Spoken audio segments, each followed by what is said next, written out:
दफ्तर से वापसी पर मैं जैसे ही मोहल्ले में दाखिल हुआ तो मेरी नज़र फिर उस हसीना पर पड़ी जिसे देखकर मेरे दिल की धड़कनें बेकाबू हो जाती थी। वह अक्सर ही इस वक्त दरवाजे पर खड़ी होती थी और मेरा और उसका मनासमना हो जाया करता था। उसके चेहरे पर एक दिलकश मुस्कुराहट होती, दुपट्टे से बिया चुस्त लिबास पहने गहरे गले के साथ वह अपनी जवानी की सारी खूबसूरती को अया कर रही होती थी। उसके लंबे सुनहरी बाल कमर को छूते थे और मेरा दिल उन बालों में ही कहीं अटक जाया करता था। आज भी उसे देखने के बाद मुझे लगा था जैसे मेरे लिए अपने घर तक का रास्ता तय करना मुश्किल होगा। उसकी मुस्कुराहट मुझे अपनी जगह ठहरने पर मजबूर करती थी, लेकिन मैं एक शरीफ आदमी था। मोहल्ले वाले मेरी शराफत की गवाही देते थे, इसलिए एक जवान लड़की के इश्क में मब्तल होकर उसकी दहलीज पर रुकना मेरे लिए मुनासिब नहीं था। अभी एक गहरी नज़र उस पर डालने के बाद मैं वापस घर पहुंच गया था, लेकिन दिल वहीं छोड़ आया था। घर में दाखिल होते ही मेरी नज़र अपनी बीवी पर पड़ी तो मेरा सारा मूड खराब हो गया। वह बहुत मोटी हो गई थी। 4 बच्चों ने उसे अजीब सा कर दिया था। ना कोई इमटा रही थी ना कोई डील डोल, हर वक्त बस कामों में मसापा रहती थी। अब भी उसके बाल बिखरे हुए थे। एक बच्चा गोद में था तो दूसरे के पिछ वह साना में भाग रही थी। ना जाने क्या चल रहा था, लेकिन यह सब देखकर मेरा दिल पूरी तरह कटा हुआ था। मैंने अपना बैग सोफे पर फेंका और खुद भी वहीं बैठ गया। मुझे देखते ही वह सब कुछ भूलकर पानी का गिलास लिए मेरे सामने दौड़ी चली आई। मैंने सर से पांव तक उसे देखा। ढीला ढाला लिबास पहने वह बिल्कुल सादा रहती थी। अपने बालों का जुड़ा लपेट रखा था। अब तो शायद मुझे उसके बालों की लंबाई भी याद नहीं थी, क्योंकि वह बहुत कम ही बाल खोलती थी। हर वक्त बस जोड़ा लपेटे घर के कामों में मसापा रहती। 4 बच्चों ने उसके चेहरे की कशिश को भी छीन लिया था। मुरझाया हुआ चेहरा, आंखों के नीचे हल्के और चेहरे की जर्दी मुझे उस वक्त बहुत ही ज्यादा बुरी लग रही थी। मैंने पानी का गिलास पकड़ते हुए कहा, खुद पर भिटवा दे लिया करो, क्या हाल बना रखा है। बस मेरी बात सुनकर वह शर्मिंदा हुई और कहने लगी, बस मैं तैयार होने जा रही हूँ कि यह छोटे वाले ने डायपर खराब कर लिया। मैंने सोचा कि पहले इसे डायपर बदलवा दूँ फिर तैयार होती रहूँगी। इतने में आप आ गए। वह हमेशा ऐसे ही कोई कहानी मुझे सुनाया करती थी जैसे सारा दिन बहुत ही मसापा रहती हो, जबकि मुझे तो लगता था कि वह सारा काम मेरे आने के बाद ही करती है। तभी तो हर वक्त उलझी रहती थी। मैंने पानी पिया और उसे चाय बनाने का हुक्म देते बिस्तर पर जाकर लेट गया। आंखें बंद करते ही वह खूबसूरत हसीना तस्वीर के पर्दों में लहराने लगी थी। उस पर से नजरें हटाना मेरे लिए नामुमकिन था। दिल चाहता था कि घर लौटने के बजाय उसके दरवाजे पर रुक जाऊं, 2 घड़ी उससे बात करूं, कोई मोहब्बत भरी बात हो जिससे मेरी जिंदगी में ताज़ा हवा का कोई झोंका आए। मेरी बीवी के पास तो वही बातें थी। बच्चों का डायपर खत्म हो गया है, दूध दिलाना है, क्या पकम और घर का खर्चा, यही सब सुना सुना का मैं तो थक चुका था। मैं जिन मोहब्बत भरी बातों का मतलज़ था, शायद वह लड़की मुझे वह मीठी मीठी बातें सुना सकती थी। अगर वह कुछ ना भी कहती तो बिना कहे उसके अंदर ऐसी खूबसूरती थी कि मुझे खुद ब खुद उसे देखकर सुकून आ जाया करता था। आंखें बंद किए मैं लेटा ही था कि मुझे अपनी बीवी की तेज आवाज़ सुनाई दी। वह कह रही थी, चाय तैयार हो गई है, मैंने टेबल पर रख दी है। अब मैं बड़े वाले को होमवर्क करवाने जा रही हूँ, फिर इसे ट्यूशन छोड़कर आऊँगी। आप जब तक आराम कर लें, वापस आकर आपसे बहुत ज़रूरी बात करनी है। मैंने अपनी आँखें खोलकर उसे ना देखा था, बस कह दिया था। उसकी ज़रूरी बात क्या हो सकती थी। मुझे मालूम था उसे कोई सौदा सब्जी ही मंगवाना होगा, इससे ज़्यादा वह और क्या चाहती। वह क्या कहती। चाय पीकर मैं फिर पुरस्कुना नींद में सो गया और जब मेरी आँख खुली तो रात के सुबह के 8 बजे बज रहे थे। मैंने यहाँ वहाँ देखा, मेरी बीवी कहीं नहीं थी। उसकी तलाश में मैं कमरे से निकला तो वह बब के खाने में तेजी से खाना बना रही थी, साथ साथ किचन बर्तन भी धो रही थी। मुझे देखकर कहने लगी, मैं आपसे बात करने आई तो आप गहरी नींद सो चुके थे। मेरी छोटी बहन की शादी तय हो गई है और अगले ही हफ्ते उसका निकाह है। मैं कुछ दिनों के लिए घर जाना चाहती हूँ, टहीपा वगैरह भी देने होंगे, इसलिए पैसों की भी ज़रूरत होगी। उसके मेके जाने के जिक्र पर मैं हमेशा चिढ़ जाता था, इसलिए वह बहुत डरकर यह बात कह रही थी। लेकिन इस बार मुझे बिल्कुल भी चिढ़ नहीं आई थी, बल्कि मैं खुश हो रहा था कि अगर वह चली जाएगी तो मेरे लिए मनमानी करना आसान हो जाएगा। मैंने कहा, ठीक है, 1 हफ्ते के लिए नहीं 15 दिन के लिए जाओ। छोटी बहन की शादी है, अच्छा है तुम्हारा भी, अब वहाँ आबोहवा तब्दील होगी। यहीं तो सारा वक्त कामों में ही लगी रहती हो। मेरी बात सुनकर उसका चेहरा खुशी से खिल उठा। वह मुस्कुराते हुए मेरा शुक्रिया अदा करने लगी। फिर कहने लगी, आज मैं आपकी पसंदीदा डिश बना रही हूँ।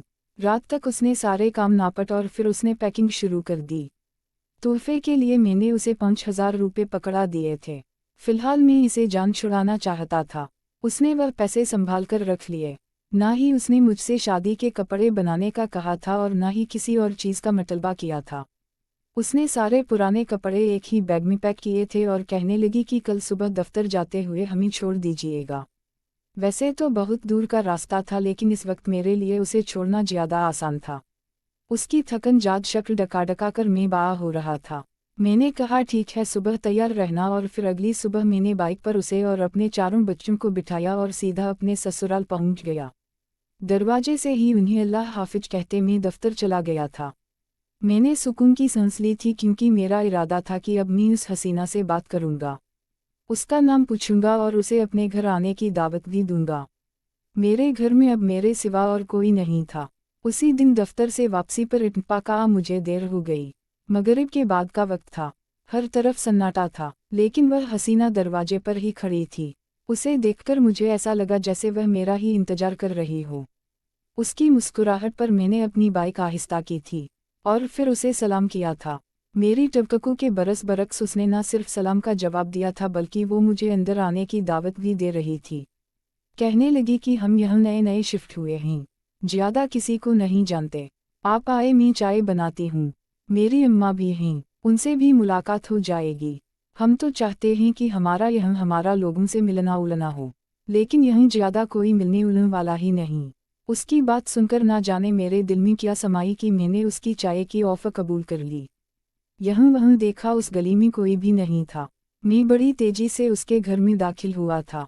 सामने ही उसकी अम्मा चारपाई पर बैठी थी। मैंने उन्हें सलाम किया तो वह मुस्कुराकर जवाब देते हुए कहने लगी, चलो मोहल्ले से। किसी ने तो नए कैडॉक को पूछा। उनकी बात सुनकर मुझे पता चला कि वह लोग किराए पर यहीं शिफ्ट हुए थे। उस लड़की ने अपना नाम एनी बताया था। एनी की अम्मा कहने लगी कि बड़ा ही अगमावटा लोगों का मोहल्ला है, कोई किसी से हंसकर मिलता तक नहीं है। हम तो इतने दिनों से यहाँ खुद को बिल्कुल गैर महसूस कर रहे हैं। मैंने कहा, अम्मा ऐसी बात नहीं है। दरअसल आप लोग नए हैं ना, इसलिए। फिर एनी मेरे लिए चाय बनाकर ले आई और बात करते हुए कहने लगी, रात है, रात मेरी अम्मा की तबीयत खराब हो जाती है। हम दोनों माँ बेटी का एक दूसरे के सिवा कोई नहीं है। अम्मा को हॉस्पिटल ले जाने में बड़ी दुश्वारी होती है। कई बार पड़ोसियों से मदद मांगनी चाहिए, लेकिन लोग हमें अजीब नज़रों से देखते हैं क्योंकि हम किराएदार हैं। यह कहते हुए एनी की आंखों में आंसू आ गए थे और इस 18 साल की खूबसूरत लड़की को दुखी देखकर मुझे बहुत दुख हुआ था। मैंने झट से अपना विजिटिंग कार्ड निकालकर उसके हाथ में पकड़ाया। मैं एक कंपनी में अच्छी पोस्ट पर था। मैंने कहा कि आपको जब भी कभी कोई परेशानी हो, आप मुझे बुला लिया करें। अम्मा को मैं अस्पताल ले जाऊंगा। यह सुनकर वह बहुत खुश हो गई, मेरे शुक्रिया अदा करने लगी और फिर मैं कुछ देर बाद अपने घर आ गया। घर में मेरी बीवी बच्चे नहीं थे। बड़ा ही पुरस्कूना माहौल था। मैंने बाहर से खाना मंगवाया, खाना खाया और फिर बिस्तर पर लेट गया। थकन से मुझे नींद लगी थी कि रात के दिन के 12 बजे के करीब मेरा फ़ोन बजने लगा। मैंने देखा तो अनजान नंबर था। कुछ सोचकर मैंने फ़ोन उठा लिया। दूसरी तरफ से मुझे एनी की आवाज़ आई। वो कह रही थी कि आप सो तो नहीं गए। मैं उसे पहचानते ही उठकर बैठ गया। जल्दी से कहा, नहीं बोलो, कांटा तो है। वह कहने लगी, मुझे नींद नहीं आ रही थी। अम्मा तो दवाएं खाकर सो जाती हैं। मैं अकेले में परेशान हो रही थी तो आपको फ़ोन कर लिया।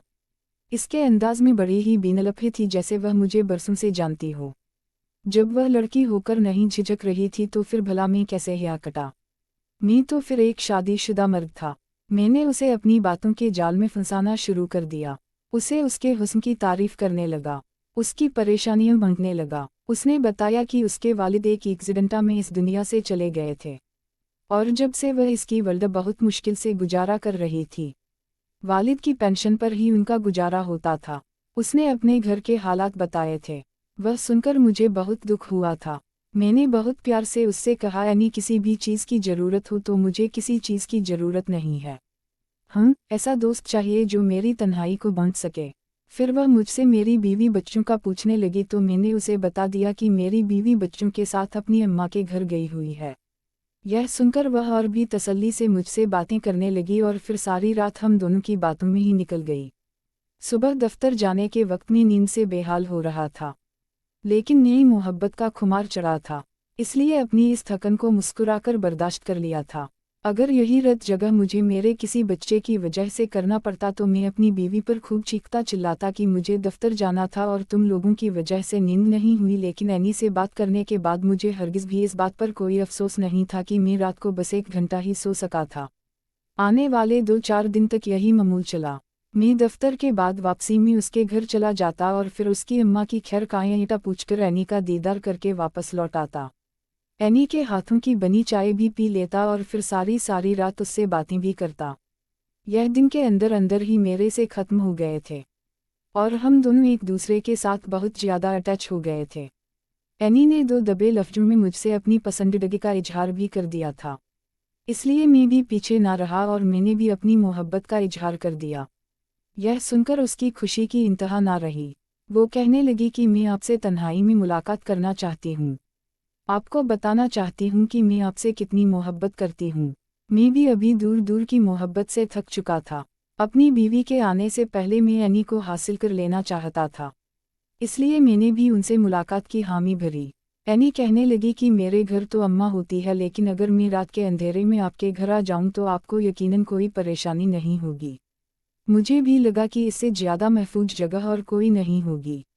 बस मोहल्ले वालों का खौफ था, लेकिन रात को रात के 1 बजे के बाद पूरी तरह सन्नाटा हो जाया करता था, इसलिए मैंने एनी को अपने घर बुला लिया। उसने रात आने का वादा भी किया और फिर वह दिन के 12 बजे के करीब मेरे घर चली आई। मैंने बड़ी तेजी से उसे घर के अंदर के दरवाजे से लॉक कर दिया था। वह मेरे साथ मेरे बेडरूम में पहुंच गई थी। मेरा दिल बड़ी तेजी से धड़क रहा था, जैसे उछलकर बाहर आ जाएगा। मैं उसकी मोहब्बत में पूरी तरह दीवाना हो रहा था। आज की रात वह मुझे हासिल होने वाली थी। मुझे एक बार भी अपनी बीवी बच्चों का ख्याल नहीं आया था। मैं बस अपनी अय्याशी पूरी करना चाहता था। जैसे ही उसने शॉल उतारकर एक तरफ रखी तो मैं हक्का बक्का रह गया। वह बहुत ही ज़्यादा फैशनेबल कपड़ों में थी। उसका सारा बुधा आर पार होता महसूस हो रहा था। चेहरे पर गहरी मुस्कुराहट थी। बहुत गहरा गहरा मेकअप भी उसने कर रखा था। वो मेरा हाथ पकड़कर बैठ गई। अपनी बिंबियों का इजहार करने लगी। अपनी मोहब्बत के बारे में बताने लगी। मुझसे भी रहा ना गया। मैं आगे बढ़कर उसकी गर्दन के करीब झुका। उसने मेरे लबों पर अपना हाथ रख दिया। कहने लगी कि मैं पहली बार आपके घर आई हूँ, कुछ खिलाएंगे पिलाएंगे नहीं। इसकी बात सुनकर मैं हैरान हुआ, क्योंकि मैंने तो कोई इंतजाम ही नहीं किया था। वो कहने लगी कि मुझे पानी ही पिला दें। मैं उसके लिए पानी लेने गया और जब वापस लौटा तो वह कोई चॉकलेट खोल रही थी। उसने मेरी तरफ बढ़ाई और कहने लगी आप भी खा लें। मैंने मना किया तो उसने चॉकलेट का एक हिस्सा तोड़कर मेरी तरफ कर दिया। वह बहुत अदा से मुझे देख रही थी और उसकी हरकत पर मैं खिल उठा था। मैं जानता था कि वह क्या कहना चाहती है। मैंने वह चॉकलेट ले ली। मोहब्बत का एक अलग ही काया मुझ पर तारी था। उसका चेहरा अपने हाथों में पकड़कर उससे अपनी मोहब्बत बयान करने लगा तो वह भी मुस्कुराकर मेरी प्याई करती रही। थोड़ी देर बाद मुझे चक्कर आने लगे और मैं पूरी तरह बेहोश हो गया।